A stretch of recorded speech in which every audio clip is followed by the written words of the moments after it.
jeg lovede mig selv, at nu skulle jeg komme mere til skade. Så lavede jeg lige sådan en, hvor jeg faldt af, og så blev jeg lige trukket sammen et par meter. Lidt afsted. Med benet oppe, og min arm der hævede, og så tænkte jeg bare... Men du snakker ikke udstyr med mine træner. Men så samme aften gik jeg ind og købte de der, de blev så blå. Jeg havde rød. Der er mange, der siger, de er pisse cool om det. Ja, fantastisk. Men jeg tror også, det er fordi, jeg skal vende mig til den. Ja. Altså, jeg har så prøvet lige der jeg fik den, at min fod, den satte sig, nu skulle jeg sætte den lidt på. Så satte den sig sådan der. Nå. Så fordi den har de der pigge, så satte den sig simpelthen på sned. Ja. Imellem de der pigge.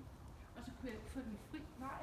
Så jeg blev nødt til i galoppen på vej hen mod min spring og tage hånden ned og altså sådan kom fri af min fod. Altså hvis jeg faldt af, ville jeg ryge ud af den med det samme. Så meget var det ikke, men det var nok til, at de der små pigge bare lige havde